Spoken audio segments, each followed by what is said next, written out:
आज की वीडियो में हम बात करने वाले हैं सरकारी विद्यालयों या कार्यालयों में नीलामी प्रक्रिया के चरणों के बारे में। जब भी हम विद्यालय में या कार्यालय में नीलामी की प्रक्रिया अपनाते हैं तो उस प्रक्रिया को अपनाने में एक चरण का यहाँ पर सहारा लेना होता है कि सबसे पहले हमें क्या कार्य करना है, उसके बाद कौन सा कार्य करना है। तो इसके बारे में संपूर्ण चर्चा करेंगे। साथ ही साथ अनुपयोगी, नाकारा, अप्रचलित रद्दी सामान का निस्तारण किस प्रकार से करना है, एसआर जो 5, 6 और 7 प्रपत्र हैं उन प्रपत्रों को किस प्रकार से फिल करना है, किस प्रकार से उन्हें भरा जाना है, कौन से सामान को कितने वर्षों तक काम में ले सकते हैं, उनकी न्यूनतम अवधि क्या रहने वाली है। साथ ही साथ जो हम नीलामी करेंगे तो नीलामी कमेटी जो है उसका गठन किस प्रकार से किया जाएगा। सबसे पहले नीलामी प्रक्रिया के चरणों में कार्यालय अध्यक्ष के द्वारा सभी प्रभारी या जो गतिविधि है उनकी अनुपयोगी, नाकारा, बेशी, अप्रचलित और रद्दी सामग्री को एसआर 5 प्रपत्र में संधारण करने के लिए समिति का गठन करने के लिए आदेश जारी करेंगे। सबसे पहला जो कार्य है वो यहाँ पर समिति गठित की जाएगी। किस कार्य के लिए की जाएगी कि आपके विद्यालय में अनुपयोगी, नाकारा कौन कौन से सामान हैं उनको एसआर 5 प्रपत्र में भरने के लिए। तो उस समिति में यहाँ पर 3 सदस्य होंगे। संबंधित स्टोर प्रभारी। संबंधित स्टोर प्रभारी का तात्पर्य यह है कि जैसे हम पुस्तकालय में यदि अनुपयोगी सामान की बात कर रहे हैं या खराब सामान की बात कर रहे हैं तो वहाँ पर संबंधित प्रभारी यानी कि पुस्तकालय प्रभारी आ जाएगा। यदि एमडीएम के सामान की बात कर रहे हैं तो वहाँ पर एमडीएम का प्रभारी आ जाएगा। तो इस प्रकार से संबंधित स्टोर प्रभारी, एक राजपत्रित अधिकारी, कार्यालय अध्यक्ष या डीडीओ अनिवार्य रूप से होंगे। तो इस समिति में यहाँ पर 3 सदस्य होंगे। इन 3 सदस्यों के सहयोग से यहाँ पर एसआर जो 5 प्रपत्र है वो यहाँ पर भरा जाएगा। सबसे पहला कार्य हो गया। दूसरा कार्य है अनुपयोगी घोषित करने से पूर्व। जब आप यहाँ पर इन्हें अनुपयोगी घोषित करेंगे तो अनुपयोगी घोषित करने से पूर्व उस वस्तु के उपयोग की न्यूनतम अवधि को आपको ध्यान में रखना है। तो संबंधित वस्तु को विद्यालय में कम से कम कितनी अवधि के लिए होना चाहिए, उस अवधि वह अवधि पूर्ण हुई है या नहीं हुई है, तो उसकी भी हम बात करेंगे कि प्रत्येक वस्तु की यहाँ पर न्यूनतम अवधि होती है, कितनी कितनी उनकी अवधि होती है, सबकी चर्चा करेंगे। तीसरा है अनुपयोगी सामग्री के लिए निरीक्षण समिति का गठन करना। जो हमने पहले समिति बनाई थी उस समिति के द्वारा अनुपयोगी सामग्री यानी कि एसआर जो 5 प्रपत्र है वो भर दिया गया था। अब उसको निरीक्षण करने के लिए कि क्या प्रकार से भाई वो सही है या नहीं है, आपने अनुपयोगी सामान को किस आधार पर फिल करा है, किस प्रकार से आपने फॉर्मेट भरा है, तो उसके लिए वापस एक निरीक्षण समिति बनाई जाएगी। और उस निरीक्षण समिति में यहाँ पर 4 सदस्य होंगे। एक राजपत्रित अधिकारी, स्टोर कीपर या प्रभारी, लेखाकर्मी और कार्यालय अध्यक्ष। अब इस समिति का कार्य यह रहेगा कि जो सामग्री का उन्होंने निरीक्षण किया है, जो एसआर 5 में पहले हमने प्रपत्र भरा था, जब उस प्रपत्र को सामग्री से हमने निरीक्षण किया या जीए 162, 161 से हमने मैच किया तो उसके आधार पर उन्हें निरीक्षण रिपोर्ट जो है एसआर 6 में प्रस्तुत करनी होगी। अब उनके द्वारा एसआर जो 6 प्रपत्र है वो भरना होगा। क्या है वो भी हम आपको बताएंगे बाद में। अब एसआर 6 के अनुसार अनुपयोगी अप्रचलित सामग्री घोषित करने के आदेश जारी हो जाएंगे। जो हमने समिति बनाई निरीक्षण समिति, उसने एसआर 6 फॉर्मेट प्रस्तुत किया।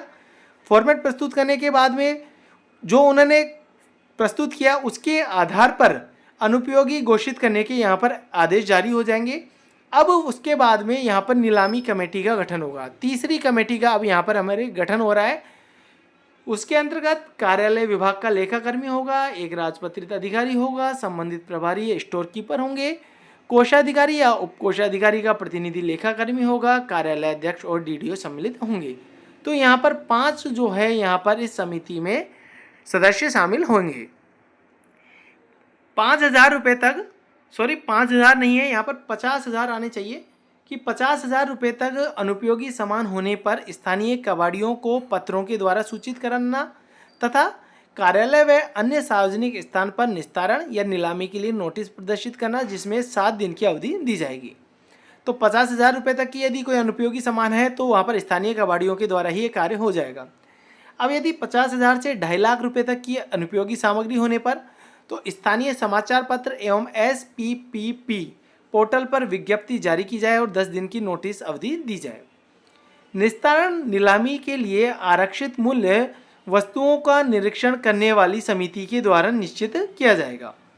नीलामी में भाग लेने वाले फर्मों से बयाना राशि 2% न्यूनतम 500 रुपये और अधिकतम 5,000 रुपये ली जाएगी। अधिकतम बोलीदाता जिसके नाम बोली छोड़ी जाती है उससे 25% राशि उसी समय तथा शेष राशि माल सुपुर्द करते समय ली जाएगी। माल सामग्री उठाने के लिए 3 से 7 दिन का समय दिया जाएगा। अन्य बोलीदाताओं की धरोहर राशि उसी दिन लौटा दी जाएगी।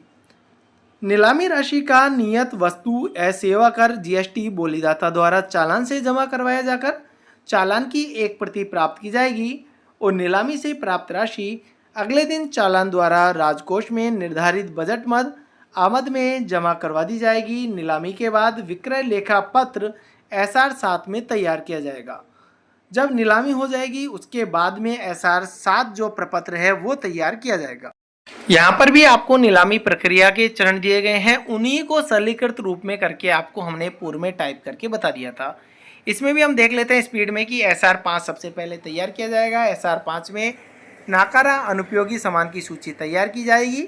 SR 5 पर संस्था प्रधान, पुस्तकालय प्रभारी, भंडार प्रभारी के हस्ताक्षर होंगे। यदि कोई प्रयोगशाला का सामान है तो प्रयोगशाला प्रभारी के भी हस्ताक्षर होंगे।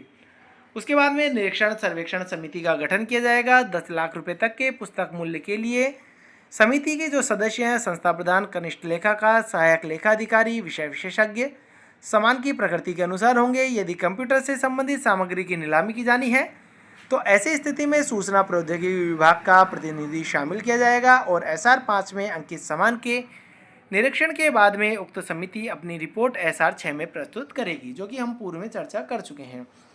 आरक्षित मूल्य का निर्धारण किया जाएगा। आइटम की किस्म, अखबार, पुस्तक, लोहे का सामान, पीतल का सामान आदि के अनुसार आरक्षित मूल्य का निर्धारण किया जाएगा। अनुपयोगी घोषित करने का फिर उसके बाद में आदेश जारी किया जाएगा। उसके बाद में निस्तारण समिति का गठन किया जाएगा।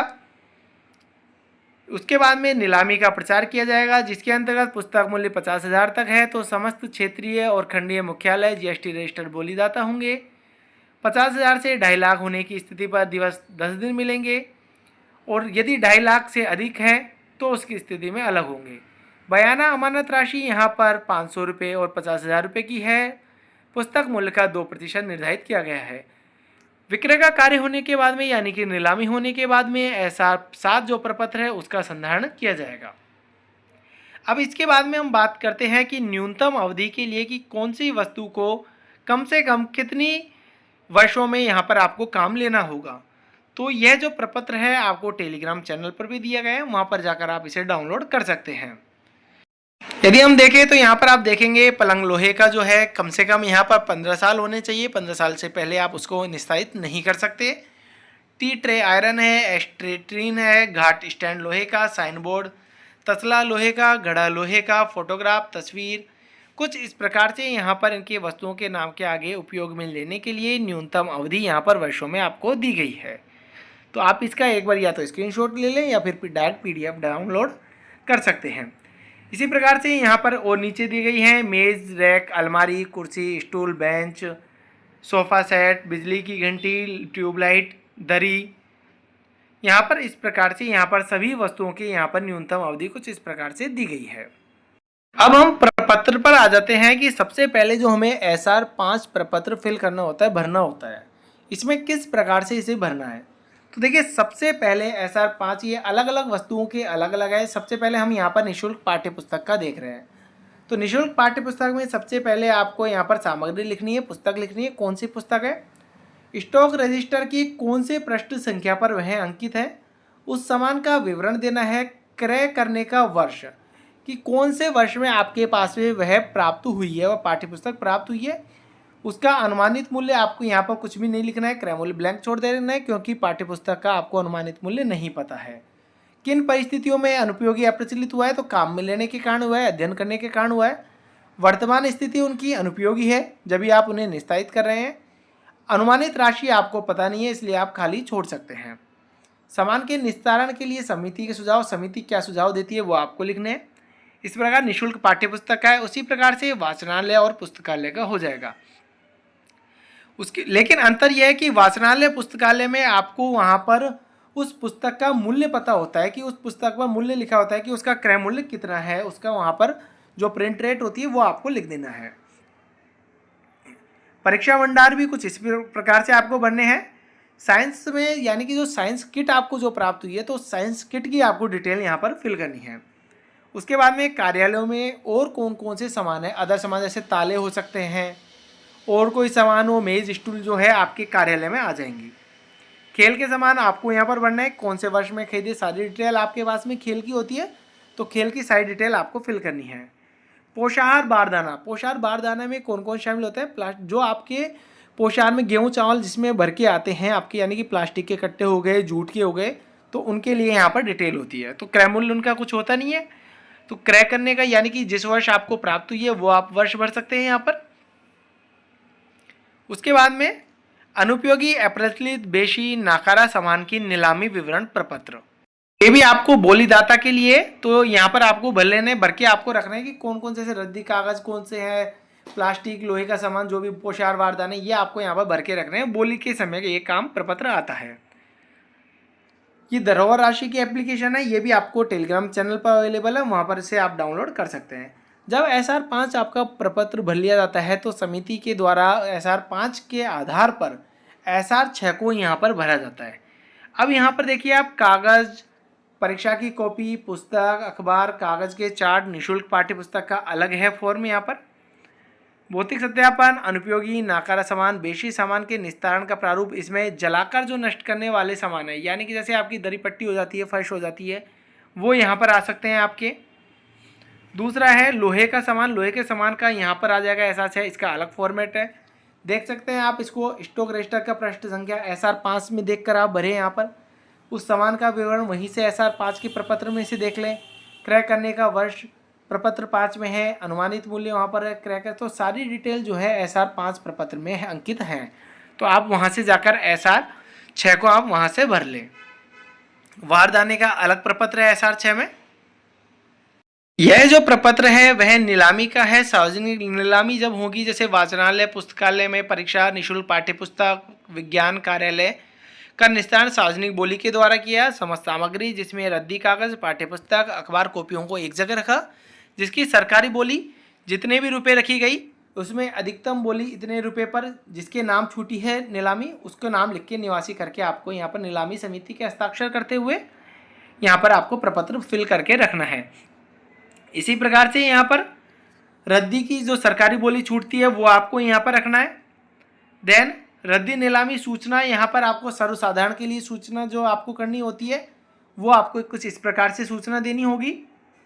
कार्यालय आदेश में विद्यालय में रखी हुई गत सत्रों की मुख्य उत्तर पुस्तिका, पूरक उत्तर पुस्तिका, प्रश्न पत्र, पुस्तकालय, वाचनालय से संबंधित रद्दी अखबार पत्रिकाएं, काम में न आने योग्य पुस्तक आदि का नीलामी के माध्यम से निस्तारण करना है। इस कार्य को संपादित करने के लिए निम्न सदस्यों की एक विद्यालय समिति का गठन किया जाता है। यह समिति प्रवृत्ति प्रभारियों द्वारा प्रस्तुत सूची से संबंधित सामग्री का भली प्रकार अवलोकन कर अपनी रिपोर्ट करेगी, क्या सामग्री निस्तारण योग्य है या नहीं। यह कार्यालय आदेश इस प्रकार से निकाला जाएगा।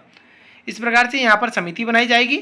इस प्रकार से आपको यहाँ पर जो नीलामी से संबंधित सभी चरण हैं वो आपको इस वीडियो में बताने के प्रयास किए गए हैं। आशा है कि आपको वीडियो पसंद आया होगा। अन्य किसी भी प्रकार की समस्या के लिए आप कमेंट बॉक्स में कमेंट कर सकते हैं। साथ ही साथ आपको डिस्क्रिप्शन बॉक्स में मेल आईडी और एक व्हाट्सअप नंबर अवेलेबल कराए गए हैं, उनके माध्यम से आप वहां पर भी एक मैसेज कर सकते हैं। तो आज की वीडियो में इतना ही, धन्यवाद।